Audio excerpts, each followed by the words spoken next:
लेकिन ऐसा ना हो कि दीपशिखा इस बार फिर से फोर्स करे। मैं जैसे भी जी रहा हूँ बहुत खुश हूँ और इसमें मुझे कोई टेंशन नहीं चाहिए। अपनी बात कहते हुए गौतम गुस्से में वहां से निकल गया।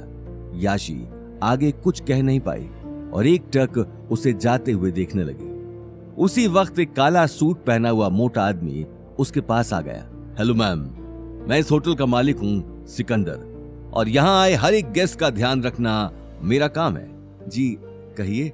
मैम, मैं बहुत देर से आपके साथ बैठे आदमी को देख रहा था, कहीं वो आपको परेशान तो नहीं कर रहा था क्या? तुम जानते भी हो वो कौन है? वो जोधपुर के बहुत बड़े बिजनेसमैन रघुवेंद्र राठौड़ का बेटा है।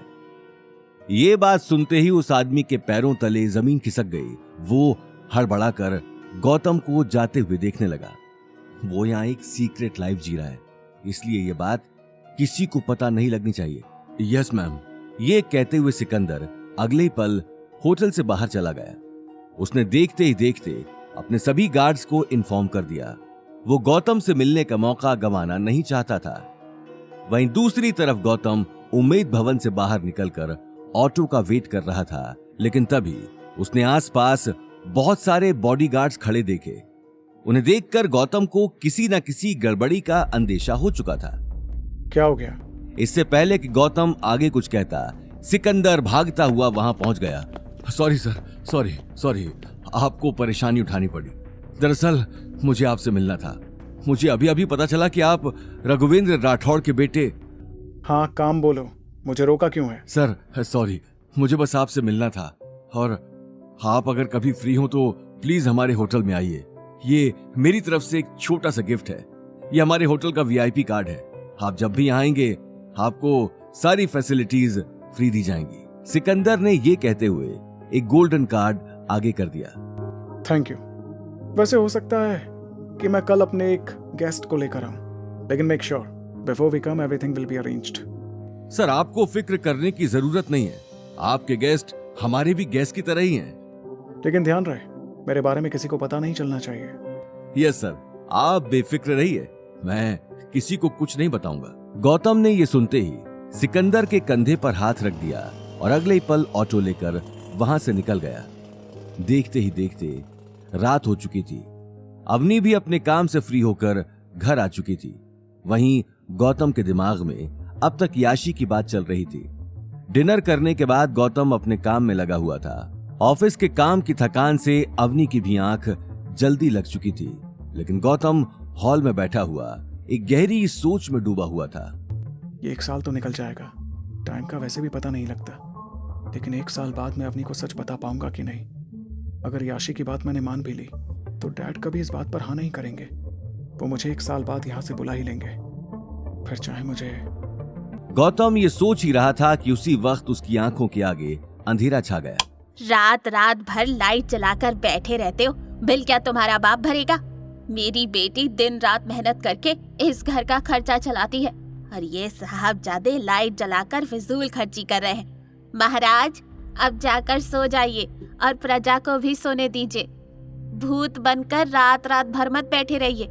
इधर कुछ हार्ट के मरीज भी हैं, यानी तो रात में भी चैन कोने विताल के जिया सर माथे बैठे गियो। गीता अगले ही पल बड़बड़ाते हुए अपने कमरे में चली गई। गौतम तुरंत उठकर कमरे में चला गया।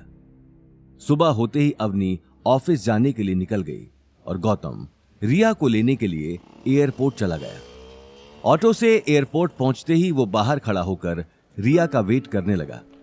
हालांकि 4 साल पहले उसने रिया को देखा था। अवनी की शादी के बाद से ही रिया जोधपुर से निकल गई। उसके बाद उसने कभी अवनी से बात नहीं की। आज 4 साल बाद गौतम के लिए रिया को पहचानना भी एक बड़ा टास्क था, लेकिन तभी गौतम को नील और शनाया आते हुए दिखाई दिए।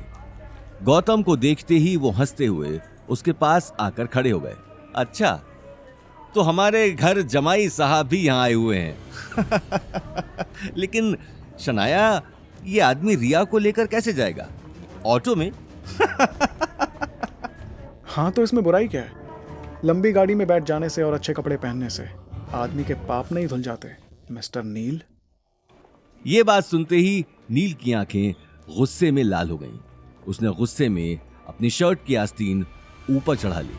शनाया समझाते हुए बोली, भाई छोड़ो ना, किस नौकर से बात कर रहे हो? अवनी डिजाइन डायरेक्टर क्या बनी है, इस आदमी के तो पर ही निकल आए हैं।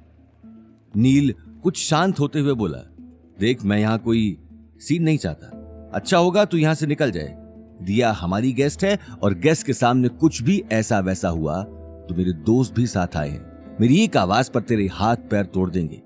भला इसी में है, ऑटो ले और वापस घर निकल जा, समझा मेरी बात? ये बात कहते हुए नील ने अपने लफंगे दोस्तों को इशारा कर दिया जो कुछ ही दूरी पर बाइक्स लेकर खड़े थे, और नील की एक आवाज पर वो लोग गौतम को मारने के लिए तैयार थे। लेकिन गौतम बिना डरे नील की आंखों में देख रहा था। आगे की कहानी जानने के लिए देखिए अगला एपिसोड सिर्फ पॉकेट एफएम के यूट्यूब चैनल पर, और रॉयल वारिस के सारे एपिसोड्स को सुनने के लिए डिस्क्रिप्शन में दी लिंक से डाउनलोड करें पॉकेट एफएम ऐप।